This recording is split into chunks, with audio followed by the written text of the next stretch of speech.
Happy New Year, everybody. Welcome back to the Football Filling. How good has the festive period been for football? Premier League games on our telly pretty much every single day, and we're going to go through all the best bits right now.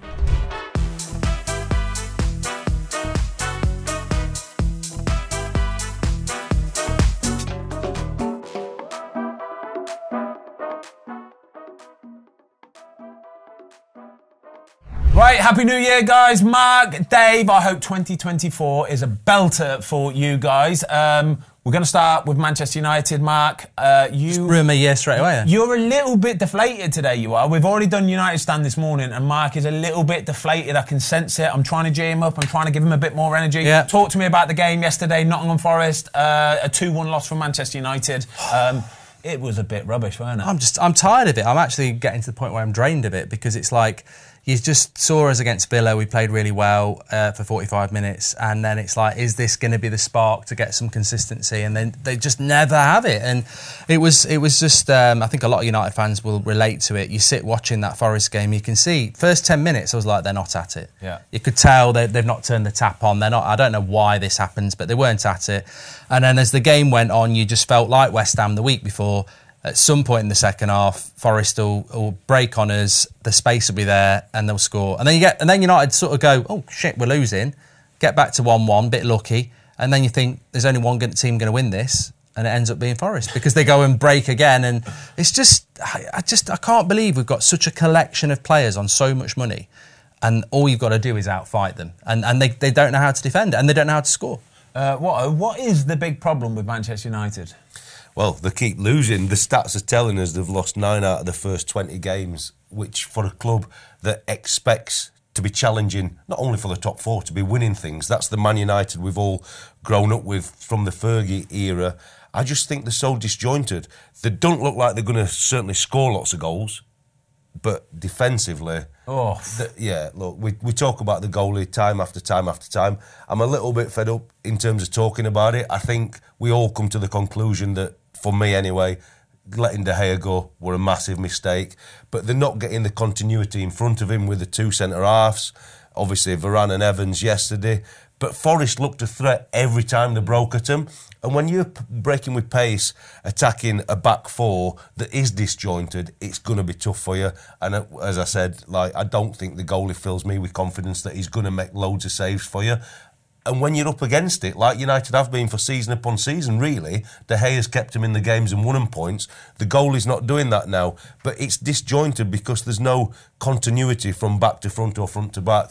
And I think it's going to be a tough season for them. I think the trust's gone. You know, it's interesting what you mentioned about De Gea. I was told in the summer that when the way De Gea left, a lot of the senior players in the dressing room weren't happy with it. Yeah. Not to the point that they were against Ten Hag, but they questioned it and was like, hold on a minute. De Gea, last season, we built our season on the fact that you had De Gea, Martinez, Varane, Shaw, Casemiro, a unit that was something that everyone trusted and built upon. And obviously, with De Gea going and the injuries, that's just disappeared. And now you can see it. No one trusts the goalkeeper. You can't trust the defence because it's a different one every day. You got an 18-year-old who I thought was unlucky to get subbed off, or you got McTominay as holding midfielder. And the whole team's just, you look around and then no one believes in each other. No one trusts each other. No one's got each other's back. It's just, if the going gets tough, they bottle it. But you see Ten Hag after the game, he's talking about getting players fit again in January. But you can't be bouncing it down the road when you're Man United. No. You've got to have a squad capable, when you've got certain players missing, when you're a Man United player, you've got to come in, you've got to hit the ground running. And look, I think Nuno's a good manager. He's obviously got some momentum early doors at Forest for sure. But Man United have to be going and winning that game. Yeah. If they're going to get anywhere near the top 4, and that's not being disrespectful to Forest, they were the better team over the period. They deserve to win the game for sure. We talk about goalies. I think if they'd got a goalie who were of a Premier League standard, and it's not been overcritical of Matt Turner, I think they'd be in a much stronger position also. But United don't look like they're going to win that game. I think Steve Cooper would have won that game. I don't think it's anything to do with Nuno. I think Forest would have won that game. That's a couple fantastic wins for Forest, by the way. Newcastle away. That was very Manchester United, couple massive wins, really pulls them away from there. But quickly, sorry, I just want to go back to the David De Gea thing you said there a minute ago. And you're right, because you think that little unit that they had, like you say, Martinez, Casemiro, Varane, De Gea, it's a Bruno, it works, doesn't it? And then when a club like United offer him a contract and then withdraw the contract, you've got to remember, David De Gea's all their mates. Yeah. And if somebody treats your mate like that, it hurts. It did. It definitely did. It definitely did. There was stuff going around last summer that it wasn't like we're against Ten Hag. It was more like, why has he done that? Yeah, that's not on that. That's not on. That hurts. That sort of leaves a mark. And you just think, you've treated him like shit there. I don't agree with that. I don't like that. And I think if you look at the way United defend at the minute, let's look at the Aston Villa game the other day, the first goal, for example. Leon Bailey standing by Onana, and even then, I don't think it has much of muchness. I don't think that, as a goalkeeper, it don't really bother you too much, does it, that somebody's there? You're like, it's fine. It doesn't affect what I'm going to do anyway. But when the ball is just about to get whipped in, I look at that Man United defensive line and I look at the goalie and I think the goalie's basically stood under his crossbar. You've got the line is kind of, you can just see it wanting to drop, kind of. You can just see him just waiting to drop. And I'm thinking, if this is a good delivery here, this is carnage, absolute carnage. Anybody could get the first touch, anybody could get a flick. And the way that it goes, the goalie doesn't want to come for it one little bit. Nobody really wants to stick a head on it from fear of it just going straight into the back of the net. And the ball just ends up going in the back. And everybody, I'm just looking at thinking, somebody take charge here, please, somebody take charge. They're a bunch of individuals, and the funny thing is, last year, and loads of United fans will resonate with this, last year someone made a tackle, high fives, fist pumps, chests, hugs. They were a real collective unit. You don't see that anymore. You can see Varane, you can see Evans, you can see the keeper. There's not a relationship. Well, he got a little bit lucky early in the game yesterday, didn't he, Varane, when he sticks a leg out. But like normally, the goalie would be up to him there, like, you know, it's all right. But it just looked like, oh, he's left. He's made a mistake. We've got away. There was nothing within it, and I think that's a problem when you don't see that real team. And I think you've got to look at Ten Hag for that. You know, he's only got himself to blame. He's broke it up. Yeah, for sure. The Mason Mount signing, he's made that signing. You know, the Anthony signing, he's made that signing. There's a lot of problems at United, but unfortunately, you can't not level some of it at the manager. Before we move on, I'm going to talk about Man City in a minute. Watto, as a goalie coach, I want to... Matt Turner, the mistake that he makes for the goal, okay? I see a lot of goalies nowadays trying to play ball out from the back, and I'm thinking, whoa, that's asking for trouble. That is close to the bone. That, right? Look, is that a Matt Turner thing? Is he trying to do that, or is that the manager saying you play when you can, and sometimes I need you to take risks and do that? How does that work? Well, look, normally the goalie in that situation through the week's training will have been told, we're going to trust you, we're going to play. But ultimately, at that point, you're virtually on 80 minutes, you're winning 1-0, you've had a pass back from the centre-halves, and if you're being really critical, neither of them really split to give you an option to go wide. But the one pass that we all know is danger, that Man United are waiting for, is the one between the lines. Yeah, right in the middle. He's already on his way, Garnacho. Yeah. He sees he's going to play it because the two centre-halves have not gone wide for him. And as soon as the ball's not left his boot and Garnacho's read it and he's on his way, and we talked about it a little bit off air, it's always going to be a tough pass. But when you've made the mistake, don't stay behind your defender and let him curl it in the corner and not even get after it. Because you know as soon as you've made that pass, if they get this here, it's me. And you're thinking you're really going to double your efforts to make sure you're not get beat. And the one thing that I always knew as a coach, when Rashford gets it on his right foot, he's going to use that defender to bend it. And I just hope for him, when you make the poor pass, that you read the finish and get after it. And ultimately, poor pass, he didn't get after it. But he made a save a little bit later on in the game, and they went straight up the other end and scored. And I have been critical of Onana for sure, but I thought the finish from Gibbs-White and the layoff, he's not saving that. We talk about the defender's body, but it bent it round the body and into the corner, and then he made a real big save from Bruno's effort from the corner, didn't he? Because that is a tough deflection, one. Yeah. You know, it's a decent corner because they think they're going to put it under the bar and whatever. And when he hits it, and it's coming through so many bodies, and and to be fair, normally it's hard to get your hand up there. Yeah. So I was pleased for him in the end. But I think for Forest, they're going to look to try and probably get a little bit better in the goals, you know. Right, let's talk about Man City then. A pretty sort of straightforward 2-0 win for them yesterday. But what I think is Man City will have looked at this little festive period here and gone, this has been belting for us, this us. Teams are dropping points right, left and centre. We've gone away to the Club World Cup, we've won it. brilliant, fantastic. Not that it means too much for clubs, I promise you that, it doesn't. But what has happened is they've got back, they've won their game, and other teams are dropping points, and this is the big problem going forward for the rest of the season. But they've got a nice photograph before the game, didn't they? They'd got all the 5 trophies there just to show Sheffield United that they're coming to a proper team. We'll have us photos taken with these trophies, and off we go, guys. You know what I mean? Good luck today, lads. Good luck today. Did they win that thing they went to then? Yeah, the Club World Cup. Yeah, I didn't get a lot of. No one really took it. Well, nobody really takes any notice because even Man City, I guarantee that it's just like, oh gosh, we've got to travel out there, play these 2 games, nonsense games, and it just gets in the way, really. It really But does. the thing for me, so I watched the Villa Sheffield United game, which were them 2 games prior now, wasn't it? Because Villa got beat at Man United. But Sheffield United set up the same, really. They go really deep, 5-4-1. It's tough to break down. And Villa, in the end, got a point after losing a goal in injury time and that. But you see City, without Haaland, they don't need to cross the ball in the box, do they? Because obviously you get it wide relatively easy. Yeah. But without Haaland in the middle of the box, they weren't crossing it in. And there were just little diagonal runs in behind. And Villa didn't have as much of that as against Sheffield United. So you're seeing that City have got the tools to break teams down in a different way. Well, this is like City of old. So this is where, do you remember when Aguero would play and you had like David Silva and Bernardo Silva and all those sort of players, and that's exactly how they used to they would just pass you to death, and they would suck you in, and then they'd get it behind and they'd cut it back and then they'd just slot it home. And it's horrible to play. I think I'd rather play against a current Man City team where they're putting the balls into the box and Haaland's just coming on and slapping it in than that old one, because they can carve you open. But that's why I think it fell into the hands with Haaland not playing, and they were so deep, Sheffield United. Like, I saw the Villa game live yesterday, and Watkins, off the ball, the runs, because Burnley were high, gave him the space to run. It caused Burnley problems. Where against Sheffield United, he'd got nowhere to go. And City didn't have anywhere to go. Villa didn't have anywhere to go. But City can find the solutions. Because without Haaland, it was just intricate passing and playing between the lines.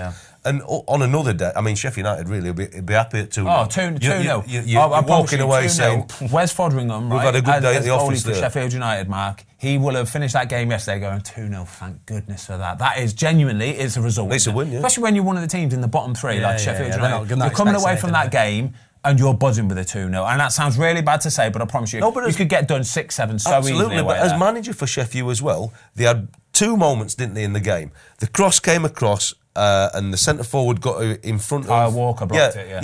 And they got a block, they got a corner, and they got a contact on the corner. That's what you're scrapping for when you're a bottom team going to Man City. Look, they were all over them and deserve to win. The question for us is, do they get back into the swing in January? De Bruyne gets fit, obviously we're on the bench yesterday. Haaland gets fit, and do they go on this 30-game run that they normally do? That's the worry, and win the lot, That's the worry, isn't it? Well, I think they are. They've always been my favourite, and I think that they are capable of doing it. But I'll go back to the Everton game and the Sheffield United game. That's a penalty for Villa. If they score that first goal against Sheffield United, you've won the game. That's not a penalty for Man City against Everton. That's not a handball. And I think that this league, Man City have been very lucky, and we all know what they're going to do in the second half of the season. And if I was Arsenal, Liverpool, Villa, I'd be going, Man City have been very lucky with decisions so far. VAR has had a big part in this title race. Liverpool have been screwed. I think Liverpool would have another 4 points. Arsenal we know about, Villa last week, and then Man City just keep... I mean, it's not a handball. And they sprint round him like, what's going on, my bloody God? And he goes, it is a handball, it is. And you watch it back and you go, that wasn't a handball last week. That's not a handball. And that changes the game. It changes the game. So City have been very lucky. And I think you're right. The World Club Championship with Villa dropping points and Villa and Arsenal and Liverpool drawing.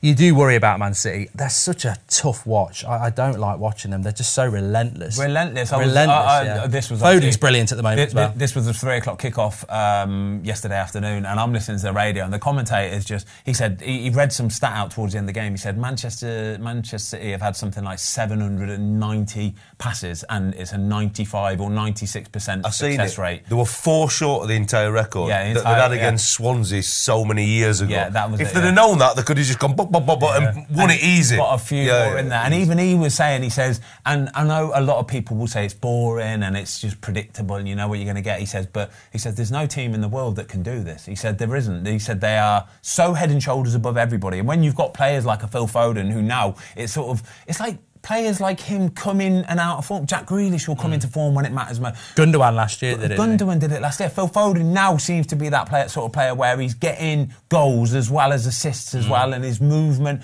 And even then, like you say about getting in behind and cutting it back, it's the movement from some of these players, the will to want to go and make that run. That's the bit there that I've just watched and I'm thinking, this is why, for me, I'm the same as you. They will be my favourites to go and win the Premier League. Simple as that.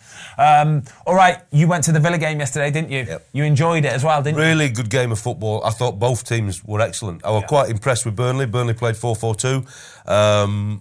And really looked tight, organised. We know about Villa's high line, so they were always getting runners in. Yeah. But I was saying off air, and I know we talk about it such a lot, but VAR, I was there as a fan with my son, it just spoils the game.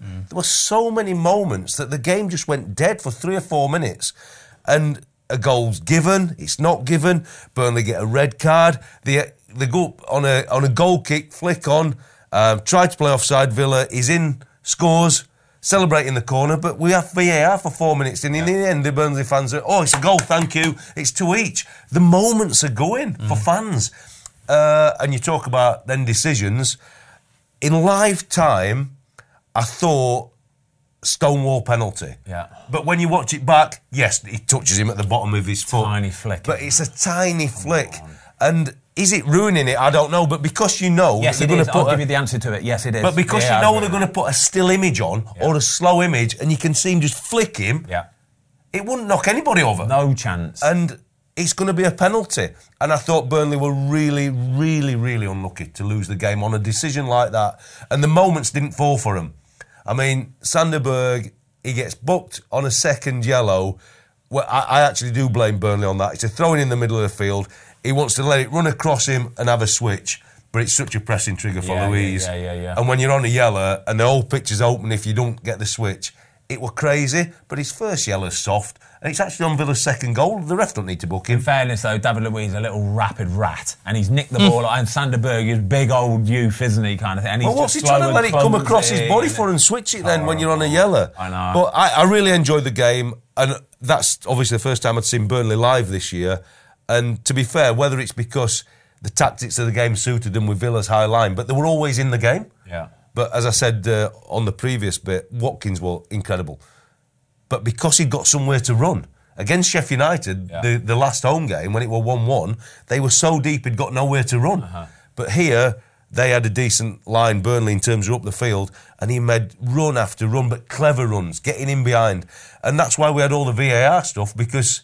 his runs were very good, and same with Villa at the other end. But it took a lot of feel out of the game. But ultimately, I mean, it were a magnificent win for Villa to finish like that. He's incredible, that Watkins, as well. I mean, when you look at his combinations of goals and assists, and he's got 8 now. But goals and assists, I think it's him and Salah miles ahead. He's almost become the Harry Kane of the league this year with his goals and his assists. I'm not saying he's as good as Kane, but these contributions. I mean, I was looking at it yesterday, and he hadn't scored, and I've got him in the Fantasy Premier League, and then I saw he got 2 assists, and I was like, he's delivering, isn't he?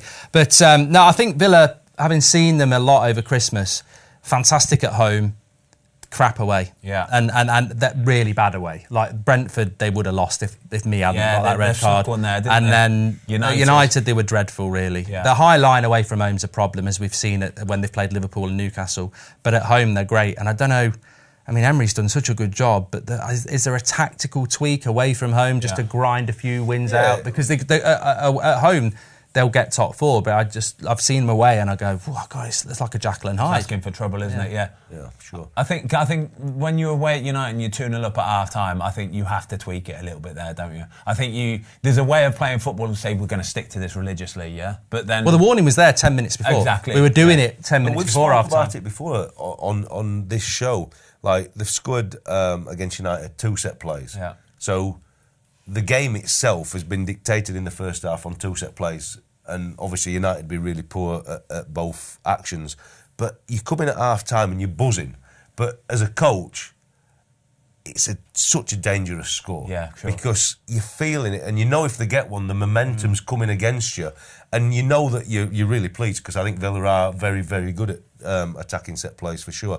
And they did some clever work yesterday, the same. But it's a dangerous score at any time. And Man U had to do something, And as soon as the first one went in, you're thinking that's the spark. That's the thing. And you're up against it at Man United. But I'm like you. I think Villa at home have been phenomenal. But they have to do something slightly different to make sure they're keeping that top four chase. Can they get Champions League? Are they still the fourth favourites for the Champions League, do you think? Well, it's interesting. We've had this chat, isn't it? I mean, where you know, what we're talking, Spurs, Villa, forget United, forget Brighton. Newcastle are going to have a horrible January. Chelsea are probably too far off. Yeah. So I think it's Villa or Spurs, and I mean, it's great. I'm really pleased it's Villa or Spurs because they both deserve it, but probably Villa. Yeah, probably Villa. Yeah. I think probably Villa, just because I think he's a manager that's loving being back in the Premier League. He feels he's at the right club. They're backing him. They maybe do some business in January, but I think he wants to show the world, if you like, the manager that he's capable of. And I think he's clever enough to be able to make the tweaks we're talking about away from home to get enough points to get in that top four. What do you think? No, I think Spurs. To tell you what it is, Spurs. It's interesting because they're both... It's almost like the manager who just decides to be a little bit clever away from home. Because Ange, again, he wants to play that high line. And I just think, go away... It's a bit like you used to play for Sir Alex. And he I think probably around the time you were there, maybe you could take credit. In the latter years in Europe, he'd just go away and go, you know what, I don't care how we play. Let's be tight. Yeah. Let's get a 0-0. We'll beat anyone at home. And we'll beat him at home. And I think that's maybe... I mean, it's sort of, maybe neither of them will do it, but I would look at it and go, Villa are not good away, and Spurs have been done a few times. Yeah, I think just Spurs, just for when they get their injured players back. I think Maddison's due back in January. There's a couple of players due back. I think they might just be all right. But transfer window's massive as well. Transfer window's massive, but everybody's looking for that player, mate. Yeah, everybody's looking for the same sort of players. Newcastle, and there's only a Chelsea. few that can go around. Incidentally, a quick stat for you. That was Aston Villa's 26th win in the calendar year of 2023. 26 wins. Only Man City have won more games. That's Premier League as well, by the way. Here we go then. Who is manager of 2023, taking into account the two half seasons? Not like... You've got him here. Well, I was going to say, it's got to be. It can't be anybody else. So, there would be second, wouldn't it? So next Monday, obviously it's FA Cup weekend next week, but we're going to do a halfway team of the season, OK? We're going to do a halfway team of the season on the football fill-in. And I think my manager already, I'll give you a little spoiler, I think it might have to be Unai Emery. It has to be. I think it has to be. I think it has to be. The year calendar is phenomenal for a team like It's him or Ten Hag for me. Yeah, OK. Well, we're easy win then. Yeah, it'll be an Unai Emery team, so we're going to play a high line, all right, is what we'll do, OK? Shout out Hugo Lloris, mate. Oh, yeah, big shout out, Hugo. Lovely little move for that for you. LAFC, that's what dreams are made of. That's what dreams are made of. Oh, my God. 35 years old, living out in LA. Oh, well done, mate. Absolutely buzzing for you. Proud of you, mate. You've been an absolute servant for Tottenham. If you need a coach, I'm available to come to LA. Lotto's good to go. Let's talk about West Ham, you lot. West Ham, still in Europe. They have had an unbelievable festive period. They've beaten some incredible teams. David Moyes is still getting pelters all over the shop from West Ham fans. God knows why. But it's been some sort of a Christmas for them, hasn't it? Yeah, I watched them against United, and I thought I didn't think they played well against United, actually. I watched that. It was the day before Christmas Eve, wasn't it, on the lunchtime game? And yeah, I thought they didn't play very well at all. And then United are just crap. And then they got their goals and they won the game. But against Arsenal, I thought they were brilliant against Arsenal. I thought they were well organised. They countered well. The defence was incredible. Yeah, they lost Paqueta, who was a bit iffy and then went off. But their transitions were good. And I think even, I expected Arteta to moan because of where the ball had gone out. And I don't think he could. And he didn't, because I think he was like, well, I can moan about that, but ultimately we didn't deserve to win the game. So I thought they defended brilliantly. 2 clean sheets as well. They're a funny team, West Ham, and I don't get why some of their fans don't want Moyes. He's won them a European trophy. They've sold Rice for 100 million quid. They brought the Alvarez in from Ajax, who I always knew was a good player at Ajax, a bit like Anthony. But you look at how Anthony's doing, and then you never know whether they're going to do that well, like Van der Beek. He's been brilliant. Jared Bowen is a striker. I like that. That works. I love it. So I think to criticise Moyes it's not just route one and we're good at set pieces. But I loved it. I loved it. The second goal, because I was doing a watch along and I went, we're probably looking at one of the best set piece takers in the world. Yeah. Goal. Just so simple, eh? Yeah. But like, I worry for West Ham fans, what do they want? 4 years ago when he takes Phenomenal, charge, the whole mantra was, let's make sure we're in this stadium, not in the Championship. Yeah, exactly. Yeah. And it's grown from there. The top half, easy. Yeah. They're playing in Europe. They've got used to this 3 games a week section. They're building a squad good enough to do it. He knows the league inside out. They've made some really good signings. Got the stadium. I think they've got the team. They've got the manager. I mean, what 6th in the league? Still in Europe. 3 points behind Spurs, and still some West Ham fans are moaning. It's but what do they want? Yeah, exactly. What do they want? Come on, it's And man it for must man. be a dream time to be there. Man for man, they're not. You know, their defence ain't that good, man for man, when you look at it. You're not going to want to buy any of them, but do you know what? As a unit, like you said, the way they defended, I was watching that Arsenal game, and I was trying to explain to Louis, actually, because we went to watch the Liverpool-Arsenal match a few weeks, it was the same day, the 23rd, actually. And the amount of times that both teams had time on the edge of the box, on the edge of the 18-yard box, 20 yards, 25 yards out. And I said, look, you see how much space and time Odegaard has got? He can pick out. I said, it's because both teams really like to attack. They really like to go for it. And we were watching this West Ham game against Arsenal, and I said, Look at Arsenal when they get to the edge of the box. There's nobody there. There's no time. There's no space. And I said that's because West Ham are basically, they're not camping, but they're a very organised unit who won't go gung-ho and just go and attack. So they know that they'll just sit in there. And then talking about the likes of your James Ward-Prowse, imagine that. Imagine signing someone like James Ward-Prowse and knowing that every single set piece you'll get, he will put it on the money for you. So if you've got willing runners and people who want to attack the ball, it is a dream come true, isn't it? Yeah. Here's a stat about James Ward-Prowse for you. What a great season he's had. He must have played thousands of minutes, loads of assists. Calvin Phillips called up for 3 England squads before Christmas. Guess how many minutes he's played for? 7.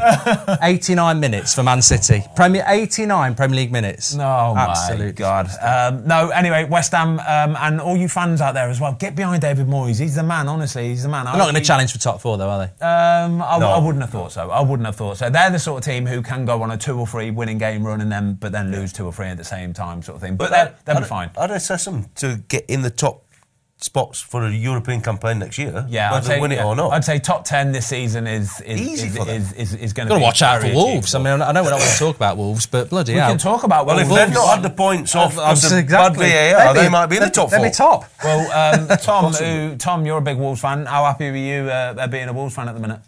Yeah, absolutely buzzing. Absolutely buzzing. What he just said there. They are. They must have dropped about 10 points from VAR. VAR has killed them like you would be. Gary O'Neill has done so well this season. For not only the way that he's got this Wolves team playing, but how he's handled all of the bad Neto VAR. injured as Think well. about the question you asked earlier, if we were having a manager of the year. Kept Bournemouth up last year, Without to doubt. Wolves this year. Yeah. So him and Emery are probably the 2 that have been the main. That's a good shout, actually. I think we need to throw him in the hat next week in the Team of the Year nominations. We need to get the Bournemouth stats from end of last season, Jamie. This is for next week. And then the Wolves stats for this season. Stick them all together and see how many David games he's Moyes got, wouldn't be too far off, considering a European trophy. Yeah, he won't too far. Right, quickly, want to talk about Luton. A bit of Cole Palmer talk, and then we've got the quiz. Can't wait for this.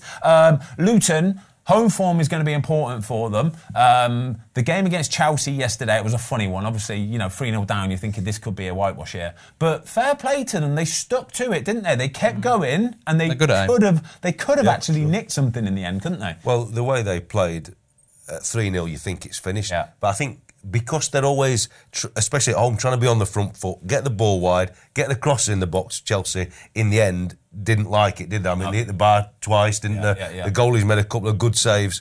And on another day, but in this league or in any league, you can't be 3-0 down. That's the problem they had. They were never close enough to get to it. If they'd have done that earlier, they'd have gone straight to that, putting the balls in the box and putting those defenders and that goalkeeper under pressure. Because they'll look at the goals they conceded, and I mean, the first one's so avoidable. I mean, they pass it straight to him on the edge of the box. It's a great finish, for sure. The second one, again, transition, and again, it's a high finish, tough for the goalie. But the third one, everybody's now calling him Cole Palmer because he waltzes round the goalie and puts it in with his right foot, could have done whatever he wanted.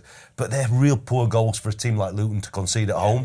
But I think on another day, and if they keep it tighter with the momentum they've got, they're going to cause teams problems because Premier League teams are not used to just balls thrown in the box like that. Cole Palmer, by the way, 8 Premier League goals for the season. 8 Premier League goals for the season. That's some return in a Chelsea team who aren't exactly ripping it up this year, are they? Do you know what I mean? You compare that with some of the players Man United have signed for a lot of money that have gave you absolutely 0 returns on goals or assists. That's not a bad start to the Premier League life for Cole Palmer. He called himself Cole Palmer, though, didn't he? Yeah, well, the guy that was next to him, who was it, Jay? We can't ask the quizmaster that question because he's not going to get it right, is it? Anyway, he basically said, this is why we call him Cold Palmer. And then Cold Palmer literally went, yeah, that's why I'm Cold Palmer, isn't it? And I think he said it like that a bit. That's as well. It. Yeah. Well, you've got to have a bit of arrogance about you, haven't you? I mean, got a bit of arrogance. Look, there's a lot of arrogant footballers out there that don't deliver. If you're going to deliver, that's absolutely fine. Maybe he's a bit of a prat off the pitch, but so what? You know, but going back to Luton, they ain't staying up. Do you still not think No, so? because I had this chat over Christmas with someone. I said, put someone else in that bottom 3 other than Luton and Sheffield United. Forest have just won 2 on the bounce. Yeah. Everton have got themselves out of it. Yeah, but Bournemouth are playing great. Everton have just gone Brentford maybe. Brentford for me has been the big surprise of the league. The 19 points from 19 games. And I just think their home form, the way they play, I would have expected them to have accumulated a bit more. Yeah. But because of Everton's 10 points, I still believe they're going to be safe. But they've now lost 3 on the spin. Yeah, I mean, Wolves turned them over yesterday. That were battered them. Yeah, battered them. It was a proper performance, wasn't it? And even though they've done so well, they've now lost 3 on the spin, Everton. And all of a sudden, you're back in the mix. Luton have got a game in hand of them, and it could... Burnley away next week for Luton as well, by the way. They win that, they jump over Everton. Well, that Sheffield United Boxing Day, back in it. Sheffield United Boxing Day game when they came back and won was massive. Massive. If anyone's going to do it, I think it's Luton, but I just don't see who's going to... They're all so wily, aren't they? Bournemouths and Evertons, they know what to do. Even Palace. Just get over, even Palace, like yesterday, I think it was their first win in 9 or 10 games or something yesterday. But when it mattered, it's against Brentford. The one thing I want to talk about just quickly before we do this quiz, and I'm feeling good today, but the second goal for Palace, I watched the game and the commentator said it were a good dummy. Mateta tried to control the ball and he let it run under his foot and he's just lashed it in. He said that's a good dummy. Oh my God. I've never seen anything like it. It's a pass into his feet and he bloody missed it. He just missed the... And he said, what a dummy. It's the best action of the weekend. Oh my God. The quality of commentating in 2023 has not been that good. If that were a dummy, seriously, it's the best action we'll ever see. All right, and with that, I think it moves us nicely onto the quiz, boys. You ready for this? Yeah. By the way, scores and doors. Oh, look at this. It's getting tight, by the way. Mark on 6. I've got 5 wins to my name, and Watto 3. God knows how he's got 3 wins, by the way. Don't you worry about that, my friend.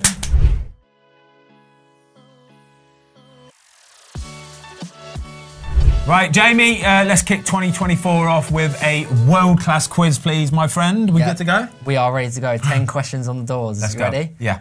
Who scored their first Premier League goal for Manchester United in their comeback win against Aston Villa on Boxing Day? Hoyland.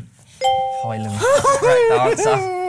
Did you say first goal for Manchester United or first Premier League? Premier League goal. Yeah, good man. It's his 6th goal for United and 5 of them in the Champions League with 5 appearances. Yeah. And he's ill now. Got his goal, he's ill. 5 of them in the Champions League against farmers teams. Sorry. I can't read it, but he probably can. What? I can't read it, really. 1-0. Not without my glasses on. Question 2. What was the name of the first black referee to take charge of a Premier League game for the first time since 15 years? Who's the guy the one who did it, I even read the thing. It's since Uriah Rennie, isn't it? Yeah. I don't know. I can't help you. Simpson, I was going to say something. Sam Allison. Oh, Allison. Yeah, I like where you got Simpson from, though. I like it. I remember reading the bloody thing. Simpson and Allison? Simpson and Sam Allison. It's nice. Do I get half for that, Jake? No, I'm sorry. I'm sorry. Good for getting the other one, though. That'd be good. Can I have half a point? No. Question 3. Which player scored a hat-trick this Boxing Day? Which player scored a hat-trick on this Boxing Day? Oh, God. I was too drunk. Come on, lads. Oh, no. Is it too much? Chris Wood. Chris Wood. Yes! Dancer. I knew it, and I couldn't think of it, but I got it. Oh, that's bad. Only the 7th player in the Premier League history to score a hat-trick on Boxing Day. There you go. Good stat, that, Jay. Yeah. That's going to keep you as quizmaster for at least another week. Get in there. Thank you. 2-0 to Ben. Question 4. Former Ballon d'Or winner Andriy Shevchenko is from which nation? Ukraine. Ukraine, yeah. Oh my God! Yeah, that was better. You're struggling to get that question out. I didn't know where you were going with it. I was just stalling it. I'm slower than a snail's turd today. Oh my God! I am absolutely. I said it to you, didn't I? I said I'm not going to do well on the quiz. You did. I know, but you're talking yourself out of it. 3-0 to Ben. And you said Ukraine then as well. Same thing, innit? Question 5. Who is the only winner of the Premier League who has a surname made out of only Roman numerals? This is a question and a half, this, Jay. Who is the only winner of the Premier League who has a surname made out I'm going to go G, X-I. No. It's not a bad guess, though. It's not a bad guess, no. It's plays for United. No! That is bang out. I get to come back in then if he's going to say that. Yeah? Deal? Mark Summer. No. Deal. It is a deal. You're back in, Ben.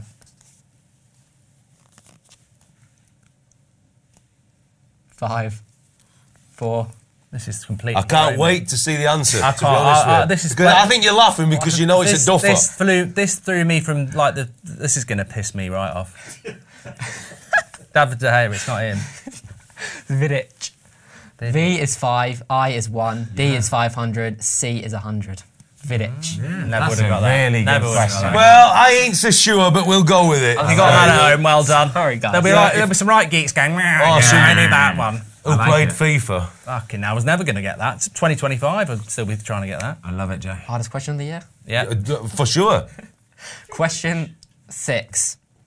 Who were the only team to be holders of the Europa League and the Champions League at the same time? Chelsea. Chelsea is the correct answer. In 2012, Chelsea won the first Champions League, and the following season with Rafa Benitez, the club won the Europa League on the 15th of May, giving them the Champions League, as the Champions League finals on the... I get you. Okay, Jay. You have to explain it, it's not funny. Okay. Overall story, they had it both for 10 days. Yeah, put the card down, we get it. I think, What do you say about being safe for another week? I know, mate. Honestly, we might have to edit that, Jiminy. You're doing a great job. Do try. You're doing a fantastic mate, job. the questions are keep those up a amazing. bit there because he's cheating. I'm not, I'm purposely looking over there. What's the scores? 3-0. Hey, 3-1 now. 3-1. I might get better soon because I had my eyes tested on the 29th, and unfortunately, I've now got to the stage where I'm going to have to get some spectacles. You're so old, you are. You're so old. I know, but there's no chance of me seeing the answers. If he put it there, I couldn't see it. Right, come on. Anyway, come on. When I get glasses, I'll be better, Jay. Yes, you shall. X-ray vision. Oh. Question 7. What was the name of the first woman referee in the Premier League? Sean Massey. No, it weren't. She was there the other day. She refereed the other day. I read this. Luton, Sheffield. I don't know. I can't help you. Karen Smith. No, Rebecca Welsh. I didn't know. But I knew it was. Yeah. Sorry, Rebecca. Yeah, sorry, but I don't know. Sean But Massey's then again, lineswoman. what do they say? If you don't know the name of the referee, they're doing a good job. Yeah, true that. Yeah. If you don't know, We're out. See, I've dug us out that one. Question 8, career path question. Are you good at these? Gets me every time, sorry. I have played for Mets B, Mets, Red Bull Salzburg, Southampton, Mane. Liverpool. Whoa. Mane is the correct well answer. done. Well done. If it's a Southampton question, Yes, well done. Thank you. And the scores are 3-1. Needed that one. Well done, mate. 2 questions left. Oh, we can get level, don't you? Come Fret on. yourself. Question 9. What is the only team in Britain to have a J in their name? Wow. What is the only team in Britain to have a J in their name?